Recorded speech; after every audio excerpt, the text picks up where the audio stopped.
Kita sering banget kan nyalain sains buat semua masalah di planet kita. Tapi pernah kepikiran nggak sains yang mana sih yang kita maksud? Nah, dalam pembahasan kali ini, kita bakal coba bedah pertanyaan itu buat nyari tahu siapa sih arsitek kehancuran yang sebenarnya. Oke, mari kita selami ini. Coba deh bayangin kita lagi ada di ruang sidang. Korbannya planet bumi. Kejahatannya? Ya, krisis lingkungan yang kita hadapi sekarang. Nah, analisis kita kali ini tuh kayak investigasi. Kita mau cari tahu, siapa sih pelaku utamanya di balik semua kekacauan ini. Nah, di kursi terdakwa, kita punya dua tersangka utama. Penting banget nih buat kita bedain keduanya. Soalnya, walau sering dianggap sama, peran mereka di cerita ini, wah beda banget. Yuk, kita kenalan satu-satu. Tersangka pertama kita, fisika. Tapi ini bukan sekedar pelajaran di sekolah yang bikin pusing ya. Fisika itu ilmu paling dasar tentang cara kerja alam semesta. Energi, gaya, atom, semua itu. Anggap aja fisika ini kayak mesinnya yang ngasih tenaga mentah buat semua peradaban industri kita. Dan tersangka kedua, sains terapan, yang mencakup kimia dan biologi.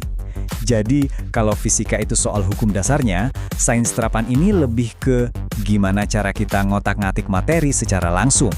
Mereka lah yang bikin bahan-bahan kimia dan material-material yang kita pakai di kehidupan modern. Nah, analogi otot lawan wajah ini pas banget buat ngejelasinnya. Fisika itu ototnya, kekuatan penghancur masif yang nggak kelihatan, yang ada di belakang layar. Sementara itu sains terapan itu wajahnya, yang kita lihat setiap hari dalam bentuk produk kayak plastik atau pestisida. Jadi, mereka kerja bareng, tapi perannya jelas beda. Oke, sekarang persidangannya dimulai. Pertama-tama, kita akan ajukan tuntutan buat fisika. Apa sih dosa terbesarnya buat planet ini? Dakwaan utamanya ini serius banget. Fisika dituduh udah ngasih kita alat-alat buat kiamat. Serius. Ini bukan lagi soal polusi biasa, tapi ancaman yang bisa literal nih mengakhiri semuanya. Mari kita lihat buktinya. Nah, ini dia poin kuncinya. Pertama, termodinamika. Ini kan prinsip dasar fisika ya. Nah, inilah yang jadi dasar mesin-mesin yang ngebakar bahan bakar fosil yang akhirnya bikin perubahan iklim. Terus yang kedua, fisika nuklir. Ini yang ngasih kita kekuatan buat ya musnahin peradaban dan ninggalin racun radioaktif yang abadi. Dua-duanya ini ancaman skala planet loh. Dan persamaan ini, sama dengan MC kuadrat, rasanya udah ngerangkum semuanya ya. Cuma satu rumus simpel, tapi ngasih manusia kekuatan sekelas bintang. Ini simbol yang sempurna banget buat nunjukin betapa dahsyat dan berbahayanya kekuatan yang dilepaskan fisika ke tangan kita. Oke, cukup soal fisika. Sekarang kita pindah ke tersangka kedua. Sains terapan.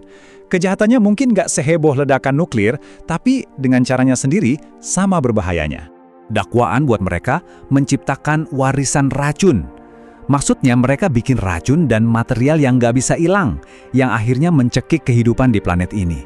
Kalau fisika itu kayak ledakan bom, sains terapan ini lebih kayak kanker yang nyebar pelan-pelan. Buktinya ada di sekitar kita semua.